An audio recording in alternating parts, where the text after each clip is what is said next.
കേരളം അതിദാരിദ്ര്യമുക്ത പ്രഖ്യാപനം നടത്താൻ പോകുന്നു. അതായത് ദാരിദ്ര്യമൊന്നും ഇല്ലാത്ത ഒരു സംസ്ഥാനമായിട്ട് മാറിയിരിക്കുന്നുവെന്ന് നാളെയാണ് എൻ്റെ പ്രഖ്യാപനം നടക്കാൻ പോകുന്നത്. ഈ പ്രഖ്യാപനം എടുക്കുമ്പോൾ ഉണ്ടല്ലോ, ഈ പ്രാരാബ്ദങ്ങൾക്കിടയിൽ നിത്യജീവിതം എങ്ങനെ മുമ്പോട്ട് കൊണ്ടുപോകുമെന്നറിയാതെ, പട്ടിണി കൂടാതെ എങ്ങനെ കഴിയാമെന്നറിയാതെ ജീവിക്കുന്ന ആശാവർക്കർമാരുണ്ട്. ഇതൊന്നും അല്ലാതെ തന്നെ ഈ പട്ടിണിയിൽ മുങ്ങി പിന്നാക്ക ജനത ഇങ്ങനെ മുന്നോട്ട് ജീവിച്ചുകൊണ്ടിരിക്കുകയാണ്. ഇതൊക്കെ പോട്ടെ, വറുതിയിൽ അമർന്നു നടക്കുന്ന വനത്തിനകത്തുള്ളവർ, ഇതിന് ഇഷ്ടംപോലെ ജനങ്ങൾ, ഇവർക്കൊക്കെ ഈ വനവാസികൾ അടക്കമുള്ളവർക്ക് ഒരു തരത്തിലും ഒരു ഗതിയും ഉണ്ടായിട്ടില്ല. 180 രൂപ പോലും ഒരു വരുമാനമില്ലാത്ത തരത്തിലേക്ക് പോകുന്ന ഒരു കേരളത്തിനകത്താണ് നമ്മൾ അതിദാരിദ്ര്യമുക്ത പ്രഖ്യാപനം നടത്താൻ പോകുന്നത്. ഇതിൽ സത്യത്തിൽ ഇങ്ങനെ ഒരു പ്രഖ്യാപനം നടത്തേണ്ട ആവശ്യകത എപ്പോഴുണ്ടോ? ഈ പറയുന്നതൊക്കെ നുണയല്ലേ? നോക്കൂ, വരുമാനത്തിൻ്റെ ബേസിലല്ല നമ്മൾ ഈ നിലപാടിലേക്ക് എത്തപ്പെടുന്നത്. ഇടതുപക്ഷ ജനാധിപത്യ മുന്നണി കഴിഞ്ഞ തവണ അധികാരമേൽക്കുമ്പോൾ ആദ്യത്തെ ഇതിൽ തന്നെ, ആദ്യത്തെ മന്ത്രിസഭാ യോഗത്തിൽ തന്നെ കേരളത്തിലെ അതിദരിദ്രരായ ആൾക്കാരെ കണ്ടെത്തുന്നതിനും അവരെ മുഖ്യധാരയിലേക്ക് കൊണ്ടുവരുന്നതിനും വേണ്ട ശ്രമങ്ങൾ നടത്തിയിട്ടുണ്ട്. അതിൻ്റെ ഭാഗമായിട്ട് കൃത്യമായ പഠനങ്ങൾ നടത്തി, കുടുംബശ്രീ വഴി പഠനങ്ങൾ നടത്തി, ഓരോ പ്രദേശത്തും ഓരോ ജില്ലയിലും ഓരോ സ്ഥലത്തും ഓരോ പഞ്ചായത്തിലുമുള്ള നടത്തിപ്പ് പഞ്ചായത്തുകൾക്കായിരുന്നു. അതിദരിദ്രരായ ആൾക്കാരെ വാർഡ് തലത്തിൽ കണ്ടെത്തി അവർക്ക് വേണ്ട എല്ലാ സഹായങ്ങളും, അതായത് ഒരു ജനാധിപത്യ ഗവൺമെൻറ്റിന് കൊടുക്കാൻ പറ്റുന്ന മുഴുവൻ സഹായവും കൊടുത്തു. റേഷൻ കാർഡ് ഇല്ലാത്തവർക്ക് എല്ലാ നിബന്ധനകൾക്കും ഒഴിവാക്കി അവർക്ക് റേഷൻ കാർഡ് കൊടുത്തു. വാഹന സൗകര്യം, സ്കൂളിൽ പോകാൻ കുട്ടികൾക്ക് വാഹന സൗകര്യം ഇല്ലാത്തവർക്ക് അവരെ ആ രീതിയിൽ കണ്ടെത്തി. അതേപോലെ റേഷൻ വേണ്ടവർക്ക് റേഷൻ കൊടുത്തു. ആരോഗ്യ മേഖലയിൽ ബന്ധപ്പെട്ട വിഷയങ്ങൾ പരിഹരിക്കാൻ അതിനുവേണ്ട ഇത് കൊടുത്തു. പിന്നെ അതേപോലെ തന്നെ ക്ഷേമ പെൻഷനുകൾ വർദ്ധിപ്പിച്ച് അവരെ മുഖ്യധാരയിലേക്ക് കൊണ്ടുവന്നു. ശരി, നിങ്ങൾ അല്ലല്ല, ഞാൻ പറയാം, ബഹുമാനപ്പെട്ട ഗോപൻ പറഞ്ഞത് ഇപ്പോൾ വരുമാനത്തിൻ്റെ കുറവ്, വരുമാനമായിട്ടല്ല, ദരിദ്രരല്ല. ആ വാചകം ചിലപ്പോൾ ചില ഇപ്പോഴത്തെ കേന്ദ്രം ഭരിക്കുന്ന BJP പോലുള്ള രാഷ്ട്രീയ പാർട്ടികൾ അതിനെ മറ്റൊരു തലത്തിലേക്ക് കൊണ്ടുപോകുന്നുണ്ട്. പക്ഷെ അവിടെയല്ല, ദരിദ്രം അതിദരിദ്രം രണ്ട് ഇതായിട്ട് തിരിക്കുകയാണ്. അപ്പം ദരിദ്രാവസ്ഥ ഉണ്ടില്ല എന്ന് പറയുന്നില്ല. ദരിദ്രാവസ്ഥ രാജ്യത്തെങ്ങും മാറ്റപ്പെട്ടിട്ടില്ല. കോൺഗ്രസ് ഭരിക്കുന്ന സംസ്ഥാനങ്ങളിലും BJP ഭരിക്കുന്ന സംസ്ഥാനങ്ങളിലും എങ്ങും മാറ്റപ്പെട്ടിട്ടില്ല. പക്ഷേ അതിദരിദ്രരായവരെ മുഖ്യധാരയിലേക്ക് കൊണ്ടുവന്ന് അവരുടെ പ്രശ്നങ്ങളെ പരിഹരിക്കാൻ ഗവൺമെൻറ് നടപടിയെടുത്തു. ആ നടപടി അതിന് പൂർണ്ണാവസ്ഥയിൽ വരികയാണ്. നാളെ 1-ാം തീയതി എനിക്ക് തോന്നുന്നു കേരളത്തിൻ്റെ മുഖ്യമന്ത്രിയും പ്രമുഖരായ സെലിബ്രിറ്റീസും ഒക്കെ അടങ്ങുന്ന ഒരു വലിയ ഇതിൽ വെച്ച് നമ്മൾ അതിൻ്റെ പ്രഖ്യാപനം നടത്തുകയാണ്. ശരി, അത് ഞാൻ സമ്മതിച്ചു. പക്ഷേ താങ്കൾ പറഞ്ഞ പോലെ ഇതിനകത്ത് സത്യം പറഞ്ഞാൽ കൃത്യമായൊരു കണക്കുകളില്ല. മാത്രമല്ല, ഇതിൻ്റെ ഒരു ഡാറ്റയോ അല്ലെങ്കിൽ പഠനമോ ഒന്നും നടത്താതെയാണ് ഇത് നടപ്പിലാക്കുന്നത്.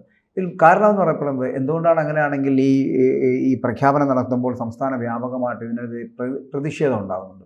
താങ്കൾ പറഞ്ഞതുപോലെ ഈ അതിദരിദ്രരും ദരിദ്രരും, അത് ആരോ ആയിക്കൊള്ളട്ടെ, അതിദരിദ്രൻ എന്ന് പറയപ്പെടുന്ന ഒരു വിഭാഗത്തെക്കുറിച്ച് താങ്കൾ പറഞ്ഞു. ഇപ്പോൾ ഇതിനകത്തൊരു എതിർപ്പ് ശക്തമായിട്ട് വരുന്നത് എന്തുകൊണ്ടായിരിക്കും? ഒരു കാരണമില്ല. ഏതൊരു പാർട്ടി ആഗ്രഹിക്കുന്നത് എന്താണ്? ദാരിദ്ര്യത്തിൽ കിടക്കുന്നവരെ അല്ലെങ്കിൽ അതിദരിദ്രരായിട്ടുള്ളവരെ മുഖ്യധാരയിലേക്ക് കൊണ്ടുവരിക, അവർക്ക് ദാരിദ്ര്യമില്ലാത്ത ഒരു കാലം ഉണ്ടാക്കി കൊടുക്കുക എന്നുള്ളതാണല്ലോ ലക്ഷ്യമെന്ന് പറയുന്നത്. നടപ്പിലാക്കില്ല എങ്കിൽ കൂടിയും നമുക്ക് പ്രതീക്ഷിക്കുന്നതാണ്. പക്ഷേ ഇവിടെ ഇതൊന്നും അല്ലെങ്കിൽ പിന്നെ ഇങ്ങനൊരു എതിർപ്പ് വരേണ്ട ആവശ്യമുണ്ടോ? എതിർപ്പ് ഇപ്പോൾ ഏത് കോണിൽ നിന്നാണ്? BJP പോലുള്ള രാഷ്ട്രീയ പാർട്ടിയാണ് ഇപ്പോൾ ഇതിൽ എതിർപ്പുമായിട്ട് വന്നിട്ടുള്ളത്. എനിക്ക് തോന്നുന്നു UDF-ലെ കക്ഷികൾ പോലും അത്തരത്തിലൊരു എതിർപ്പുമായി വ്യാപകമായ ഒരു എതിർപ്പുമായിട്ട് വന്നിട്ടില്ല. എന്താണ് BJP എതിർക്കുന്നതിൻ്റെ കാരണം? നിങ്ങൾ മനസ്സിലാക്കേണ്ട ഒരു വസ്തുതയുണ്ട്. ലോകത്തിൽ ചൈനയിൽ മാത്രമേ ഇതുപോലെ ദാരിദ്ര്യം നിർമ്മാർജ്ജനം ചെയ്തിട്ടുള്ളൂ. രണ്ടാമത് വരുന്ന ലോകത്തിലെ ഏക ഭൂപ്രദേശമാണ് ഈ കേരളം. അവിടെയാണ് ഇവരുടെ എതിർപ്പ്. ഞങ്ങൾ പറയുന്നതല്ല, ഞങ്ങൾ ഇടതുപക്ഷ ജനാധിപത്യ മുന്നണിയുടെ പ്രവർത്തകരോ നേതാക്കന്മാരോ പറയുന്നതല്ല. കേന്ദ്ര ഗവൺമെൻറ് കീഴിൽ പ്രവർത്തിക്കുന്ന നീതി ആയോഗിൻ്റെ കണക്ക് പ്രകാരമാണ് ഞാനിപ്പോൾ ഈ വസ്തുത നിങ്ങളുടെ മുന്നിലേക്ക് അല്ലെങ്കിൽ ABCയുടെ പ്രേക്ഷകരുടെ മുന്നിലേക്ക് ഞാൻ വെക്കുന്നത്. ഇവിടെ ഇപ്പോൾ ഞാൻ ചോദിക്കട്ടെ, നിങ്ങൾ ഈ പറയുന്ന പോലെ BJPയെയോ അല്ലെങ്കിൽ ഇനി ഈ ബാക്കി മറ്റ് പ്രതിപക്ഷ കക്ഷികളെയൊക്കെ നമുക്ക് ഇതിനകത്ത് വയ്ക്കാം. പക്ഷേ ഇതിനകത്ത് പറയുന്ന ചില കാര്യങ്ങളുണ്ട്. അതായത് ഈ അതിദാരിദ്ര്യരെ കണ്ടെത്താൻ വേണ്ടിയിട്ട് ആധാരമാക്കിയ ആധികാരിക പഠന റിപ്പോർട്ട് അത് പുറത്തുവിടണമെന്ന് പറഞ്ഞിട്ടുണ്ട്. പക്ഷേ അത് പുറത്തുവിടാൻ എന്തുകൊണ്ട് സർക്കാരിന് കഴിയുന്നില്ല എന്നുള്ളതാണ്. ഞാൻ പറഞ്ഞല്ലോ, നേരത്തെ സൂചിപ്പിച്ചതുപോലെ തന്നെ ഗവൺമെൻറ് അതിൻ്റെ നോഡൽ ഏജൻസിയായിട്ട് ഈ പറയുന്ന തദ്ദേശ സ്വയംഭരണ വകുപ്പിനെ വെക്കുകയും അതുവഴി കുടുംബശ്രീ യൂണിറ്റുകളെ കൊണ്ട് എൻ്റെ വാർഡിൽ ഞാൻ പറയാം 7ഓളം അതിദരിദ്രരായ വീടുകളുണ്ടായിരുന്നു എൻ്റെ പഞ്ചായത്ത് വാർഡിൽ. അവരെ കണ്ടെത്തി അവർക്ക് വേണ്ട സൗകര്യങ്ങൾ റേഷൻ പോലും അവർ വീട്ടിലെത്തി വാതിൽപ്പടിയിൽ അവർ റേഷൻ പോലും എത്തിച്ചു കൊടുത്ത് ഒരു മുഖ്യധാരയിലേക്ക് കൊണ്ടുവന്നു. ഇതിനകത്തൊരു കാര്യമുണ്ട് ബിജു, അതായത് ഈ അതിദരിദ്രരെ കണ്ടെത്തി അല്ലെങ്കിൽ അതിദരിദ്ര മുക്തമാകുന്ന ഒരു പ്രഖ്യാപനം വന്നു കഴിഞ്ഞാൽ ഈ മഞ്ഞക്കാർഡുള്ള ഒരു വിഭാഗക്കാരുണ്ട്. ഈ മഞ്ഞക്കാർഡുള്ള വിഭാഗക്കാരുടെ ആശങ്ക എന്ന് പറയപ്പെടുന്നത് ഇവർക്ക് കേന്ദ്ര സഹായം നിലയ്ക്കുമെന്നുള്ളൊരു ഒരു വല്ലാത്ത ആശങ്ക ഉളവാകുന്നുണ്ട്. അതായത് അതിൻ്റെ ആശങ്ക വരാനുള്ള കാരണം ഈ മഞ്ഞക്കാർഡുള്ള കേന്ദ്രത്തിൻ്റെ അന്ത്യോദയ അന്ന യോജന പദ്ധതി ഉണ്ടല്ലോ, ആ പദ്ധതിയുമായിട്ട് ബന്ധപ്പെട്ട് അതിനകത്ത് ഏകദേശം അതിദരിദ്രം എന്ന് പറയപ്പെടുന്നത് 5.62 ലക്ഷത്തോളം വരും. അത്രയും ലക്ഷം കുടുംബങ്ങളാണ് എന്നും ഇപ്പോൾ അത് 64,006 പങ്കുവയ്ക്കുകയും ചെയ്യുന്നുണ്ട്. ഇത് എങ്ങനെയെങ്കിലും കുറഞ്ഞു എന്നുള്ളതാണ് ഏറ്റവും വലിയ പ്രത്യേകത. ഇത് ഇങ്ങനെ കിട്ടുന്നവർക്ക് ഇപ്പം ഞാൻ ചോദിക്കട്ടെ, ഇത്രയും കുടുംബങ്ങൾക്ക് കേന്ദ്ര സംസ്ഥാന സർക്കാരുകൾ ചെയ്യുന്ന എന്താണ്? സൗജന്യമായിട്ട് നൽകുന്നുണ്ട് അരി ഈ മഞ്ഞക്കാർഡുള്ളവർക്ക്. മാത്രമല്ല 2-3 രൂപയ്ക്ക് അരിയും ഗോതമ്പും നൽകുന്നുണ്ട്. അപ്പോൾ അതിദരിദ്രമുക്തമാകുമ്പോൾ സംഭവിക്കാൻ പോകുന്നതെന്ന് വെച്ച് കഴിഞ്ഞാൽ പിന്നെ ഇവിടെ ദരിദ്രരൊന്നുമില്ല. അപ്പോൾ പിന്നെ എന്തിനാണ് നമ്മൾ സൗജന്യമായി? അങ്ങനെ വരുമ്പോൾ കേന്ദ്ര സഹായങ്ങൾ കുറവും, കേന്ദ്രത്തിൽ നിന്നുള്ള ധനസഹായം ലഭിക്കാതെ മഞ്ഞക്കാർഡുകൾക്ക് വീണ്ടും ഈ പറഞ്ഞ സാഹചര്യമായിട്ട് അരി ലഭിക്കാതെ വരുന്ന സാഹചര്യം ഉണ്ടാകില്ലേ? അല്ല, അതിന് അങ്ങനെ ഞാൻ പറഞ്ഞില്ലേ, ദരിദ്രം അതിദരിദ്രം, അതിദരിദ്രരെ ദരിദ്ര പട്ടികയിലേക്ക് കൊണ്ടുവരുന്നു. ദരിദ്രരായ ആൾക്കാർക്ക് ഈ ആനുകൂല്യങ്ങളൊന്നും നിഷേധിക്കപ്പെടുന്നില്ല. അല്ല, ഈ അതിദരിദ്രം എന്ന് പറയുന്നത് 5.62 ലക്ഷം പേരുണ്ട്. ഇല്ല, നമ്മളുടെ കണക്ക് കേരളത്തിലെ മുഴുവൻ ജനസംഖ്യയുടെ 0.55% മാത്രമേ ഉള്ളൂ കേരളത്തിൽ. വ്യക്തമായ കണക്കുള്ള നീതി ആയോഗിന്റെ കണക്ക് പ്രകാരം കേരളത്തിലെ ജനസംഖ്യയുടെ 0.55 ആണ് ഇവിടുത്തെ അതിദരിദ്രരുടെ പട്ടികയിലുള്ളത്. അതാണ് ഈ പറയുന്ന 64,006. ഈ 64,006 നമ്മൾ ദരിദ്രരുടെ പട്ടികയിലേക്ക് പൂർണ്ണമായി അവരെ ഉന്നതര അല്ലെങ്കിൽ സാമ്പത്തികമുള്ളവരുടെ പട്ടികയിലേക്ക് കൊണ്ടുപോകില്ല. അപ്പൊ അവരുടെ ആ ദരിദ്രർക്ക് കിട്ടുന്ന ആനുകൂല്യങ്ങൾ, മഞ്ഞക്കാർഡിന് കിട്ടുന്ന ആനുകൂല്യങ്ങളൊക്കെ അവർക്ക് ലഭ്യമാകുമെന്നുള്ളത് യാതൊരു വ്യത്യാസം. അതിദരിദ്രരാകുന്നവർക്കാണ് ഈ മഞ്ഞക്കാർഡിന്റെ ആനുകൂല്യം ലഭിക്കാൻ പോകുന്നത്, ദരിദ്രരാകുന്നവർക്കല്ല. അത് സാധാരണ അവർക്ക് ആനുകൂല്യങ്ങൾ അല്ലാതെ ലഭിക്കുന്നുണ്ട് എന്നുള്ളതാണ്. പക്ഷെ അവർക്ക് പണം കൊടുത്ത് ഈ ഇപ്പോൾ വാങ്ങിക്കുന്ന പോലെ വാങ്ങിക്കേണ്ടി വരും. ആ ഒരു സ്ഥിതിയിലേക്ക് കൊണ്ടുപോകുന്നത് അവർക്ക് ഗുണകരമാവുമെന്ന് തോന്നുന്നില്ല. ഇനി ഒരു കാര്യം കൂടി പറയട്ടെ, ഈ നമ്മൾ ഇത്രത്തോളം കാര്യങ്ങൾ ചെയ്യുന്നു എന്ന് പറയുമ്പോഴും ആശാപ്രവർത്തകർ, ആശാവർക്കർമാർ പഴയ നമുക്കറിയാം കോവിഡ് കാലത്തൊക്കെ അവരനുഭവിച്ചതുപോലുള്ള ബുദ്ധിമുട്ട് വേറെ ആരും അനുഭവിച്ചു കാണില്ല. പക്ഷെ അവരെത്ര ശക്തമായിട്ടാണ് അതിനെ പ്രതിരോധിക്കാൻ കൂടുന്നത്. എന്നിട്ട് ആ ആശാവർക്കർമാർ അടക്കമുള്ളവരെ അവരിതാ എങ്ങനെയാണ് അവരുടെ ജീവിതം കൊണ്ടുപോകുന്നതെന്ന് പോലും അറിയാൻ കഴിയില്ല. ഇപ്പോൾ എന്താണ് 1,000 രൂപയാണ് വർദ്ധിപ്പിച്ചിരിക്കുന്നത്. അവർ ചോദിച്ചത് 20,000 രൂപയാണ്, അത് കൊടുത്തിട്ടില്ല. 7,000 രൂപയിൽ നിന്ന് 8,000 രൂപയിലേക്ക് ഇത് ഉയരുന്നു അല്ലാതെ അവർക്ക് അതിനകത്തൊന്നുമില്ല. അതായത് 232 രൂപ ദിവസവേതനം കിട്ടിക്കൊണ്ടിരുന്നവർക്ക് 1,000 രൂപയെ നമ്മൾ 30 കൊണ്ട് ഭാഗിച്ചു കഴിഞ്ഞാൽ കിട്ടാൻ പോകുന്നത് 32 രൂപയുടെ വർധനവ് മാത്രമാണ്. അതായത് 264 265 രൂപയിലേക്ക് എത്തപ്പെടുന്നു എന്നുള്ളതാണ്. ഇങ്ങനെ ആണോ വർധന ഉണ്ടായി? 265 രൂപയിൽ ഒരു സാധാരണ കുടുംബം ജീവിക്കും? ഞാൻ ചോദിക്കട്ടെ, ഒരു മറു ചോദ്യം ചോദിക്കട്ടെ. ഇപ്പോൾ 7,000 രൂപ അല്ലെങ്കിൽ 8,000 രൂപയായി അവരുടെ വേതനം വർദ്ധിക്കുന്നു. ഈ കൊച്ചു കേരളത്തിലെ കടകളിൽ ജോലിക്ക് നിൽക്കുന്ന ഒരു വലിയ ജനസാമാന്യമുണ്ട്. സ്ത്രീകൾ ഉൾപ്പെടെ തുണിക്കടകളിൽ, മറ്റു വ്യാപാര സ്ഥാപനങ്ങൾ, അവർക്കൊക്കെ ഒരു മാസം കിട്ടുന്നത് 4,000-ഓ 5,000-ഓ രൂപയാണ്. അതുകൊണ്ട് അവർ ജീവിക്കുന്നില്ലേ? അപ്പോൾ ഇവിടെ എന്താണ്? ആശാവർക്കന്മാർ ഞങ്ങളൊരു സംഘടിത സംഘടന ആയതുകൊണ്ട് ഞങ്ങളെ സപ്പോർട്ട് ചെയ്യാൻ ഇത് എവിടെയാണ് ഈ 4,000 5,000 രൂപ? മിനിമം 10,000 രൂപ ഒരിടത്തുമില്ല. ഞാൻ ചോദിക്കുന്നത് നിങ്ങളുടെ ഒരു ക്യാമറ ടീമിനെ കൊണ്ട് ഞാൻ നോക്കൂ, നിങ്ങൾ അനുവദിക്കുമെങ്കിൽ ഈ പറയുന്ന തുക എന്ന് പറയുന്നത് ഈ 10,000 പോലും വളരെ തുച്ഛമായ പൈസയാണ്.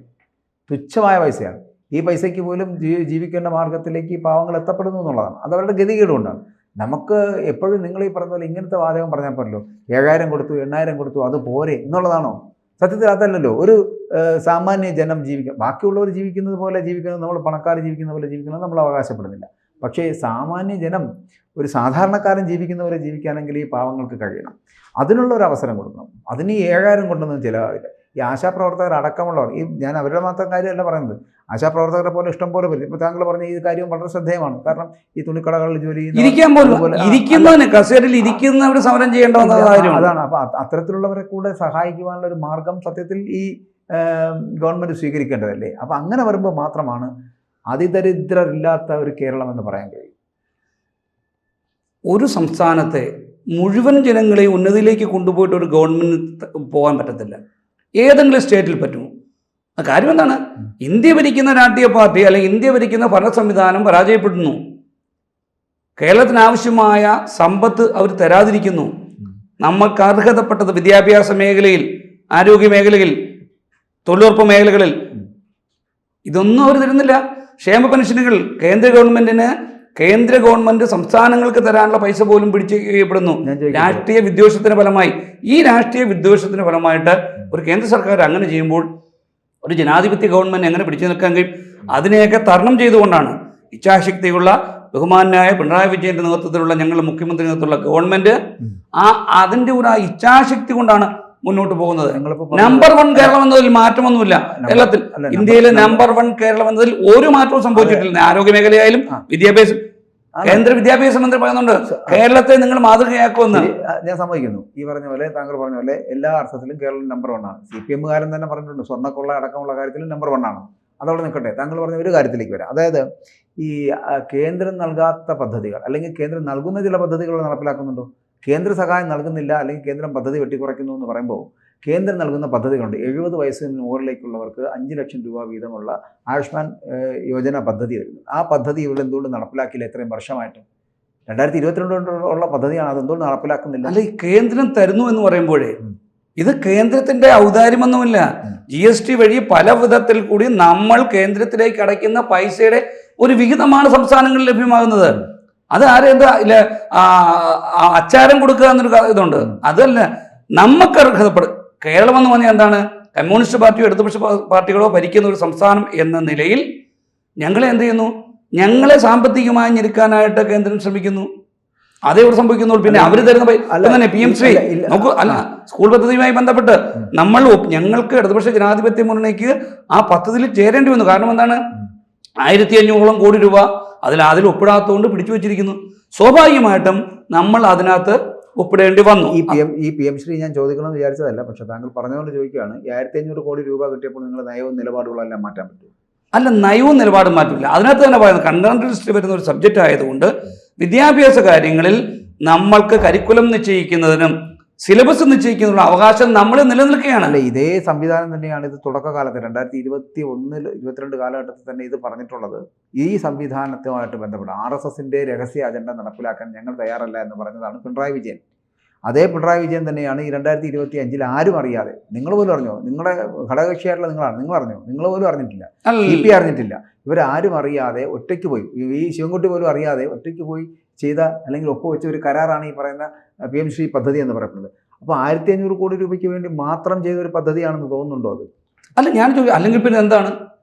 അല്ലെങ്കിൽ ഇന്നതിന് വേണ്ടിയാണ് എന്ന് ഈ ഞങ്ങൾക്കെതിരെ സംസാരിക്കുന്ന ആൾക്കാർ, മാധ്യമ മേഖലയിലുള്ളവരാണെങ്കിൽ താങ്കളാണെങ്കിൽ താങ്കൾ പറയണം ഇന്നതിന് വേണ്ടിയാണ് ചെയ്തത് എന്ന് പറയാൻ പറ്റുന്നുണ്ടോ? ഇല്ല. ഇതുവരെയും നേരത്തെ സ്വർണ്ണത്തിന്റെ അല്ലല്ല, ഒരു കാര്യം, നേരത്തെ താങ്കൾ സ്വർണ്ണക്കടത്തും സ്വർണ്ണവും ഒക്കെ ഇവിടെ സംസാരിക്കുകയുണ്ടായി.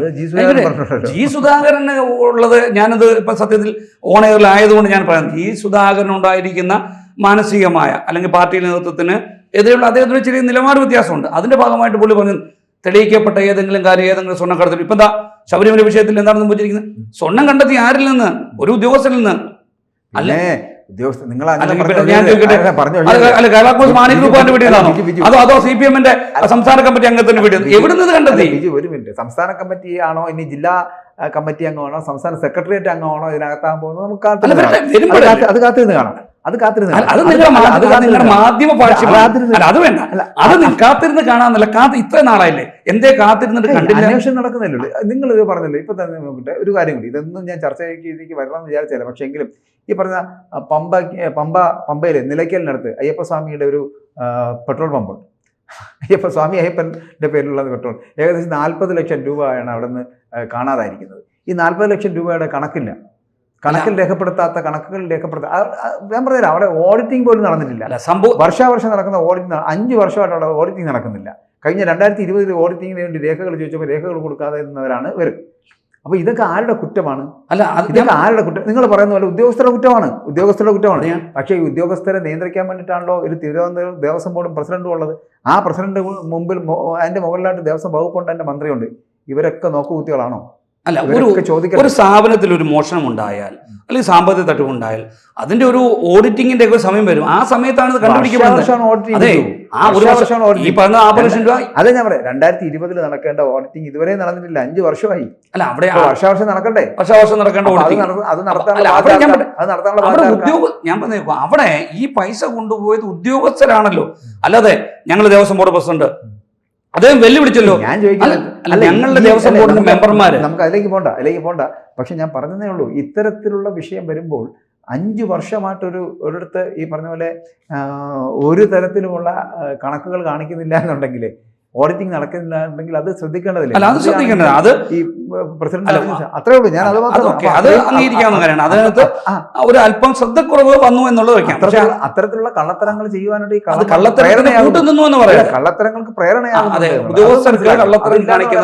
അപ്പൊ ഇതൊക്കെ ശ്രദ്ധിക്കേണ്ടതായിരുന്നു. അതിനൊന്നും കഴിവില്ലെങ്കിൽ രാജിവെച്ചിട്ട് ഇറങ്ങി പോകുക എന്ന് പറയുന്നതാണ് പ്രതിപക്ഷവും ബാക്കിയുള്ളവരും പറയുന്നത്. അതവിടെ നിൽക്കട്ടെ.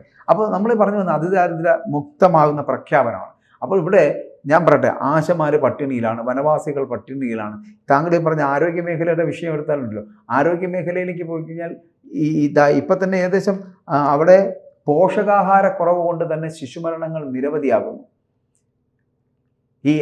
ഈ പറഞ്ഞ അമീബിക് മസ്തിഷ്ക ജ്വരം കൊണ്ട് തിരുവനന്തപുരത്ത് അടക്കം മരണം വല്ലാതെ കൂടുന്നുണ്ട്. നമ്മുടെ ആരോഗ്യ മേഖല വളരെ കൃത്യമാണ് എന്ന് പറയുമ്പോഴും ഇതുപോലുള്ള കാര്യങ്ങൾ നടന്നുകൊണ്ടിരിക്കുന്നു. ഇവിടെയാണ് സാധാരണക്കാരോ താങ്കൾ പറയുന്ന ദരിദ്രരിൽ അതിദരിദ്രമുള്ള ആൾക്കാർ ഇന്നും അനുഭവിക്കുന്ന ഈ ദുഃഖങ്ങൾ ഇവിടെ ഉണ്ട്. അപ്പോഴാണ് നിങ്ങളിതിനെ അതിദരിദ്രമുക്ത കേരളമാക്കി അല്ലെങ്കിൽ അതിദരിദ്രമുക്ത പ്രഖ്യാപനം നടത്തി കേരളത്തെ മാറ്റാൻ പോകുന്നത്. അല്ല, ഈ മസ്തിഷ്കജ്വരം പോലുള്ള അല്ലെങ്കിൽ നിപ്പ പോലെ കോവിഡ് പോലെയുള്ളത് മനുഷ്യന്റെ നിയന്ത്രണങ്ങൾക്ക് വിധേയമല്ലാത്ത ചില അസുഖങ്ങളാണ്. അത് ന്യൂ ജനറേഷൻ അസുഖങ്ങളാണ്. അത് നമുക്ക് നിയന്ത്രിക്കാൻ കഴിയണം. നമ്മൾ ആരോഗ്യ മേഖല നിയന്ത്രിക്കുമ്പോൾ കേരളത്തിൽ എൻ്റെ ഓർമ്മ ശരിയാണെങ്കിൽ ഒരു 5 or 6 ആ രോഗം കണ്ടെത്തി, അത്രേ ഉള്ളൂ. അതിന്റെ അപ്പുറത്തേക്ക് വന്നില്ല. പക്ഷെ അതിന്റെ ഉറവിടം കണ്ടെത്തി അതിനെ ഇല്ലാതാക്കുന്ന ശ്രമങ്ങൾ ഗവൺമെന്റ് നടപ്പിലാക്കുന്നു. വനവാസികളുടെ ഇടയിലുള്ള ശിശുമരണങ്ങൾ അടക്കം നടന്നുകൊണ്ടിരിക്കുകയാണ്. മനസ്സിലായല്ലോ? ഈ അട്ടപ്പാടിയിലൊക്കെ ഇതിന്റെ ബലിയാടുകളായിട്ടുള്ള ഇഷ്ടം പോലെ ആൾക്കാരുണ്ട്. അല്ല, അട്ടപ്പാടി മേഖലയ്ക്ക് വേണ്ടി ഒരു പ്രോജക്റ്റ് തന്നെ ഗവൺമെന്റ് എന്ത് പ്രോജക്റ്റാണ്? ഈ പ്രോജക്റ്റുകൾ നിലനിൽക്കുമ്പോഴല്ലേ നമ്മൾ അതിദരിദ്രമുക്ത പ്രഖ്യാപനം നടത്താൻ പോകുന്നത്. ആദ്യം വരെ ഈ ദാരിദ്ര്യത്തിൽ നിന്ന് രക്ഷിച്ചെടുക്കൂ, എന്നതിന് ശേഷം നിങ്ങൾ കേൾക്കൂ.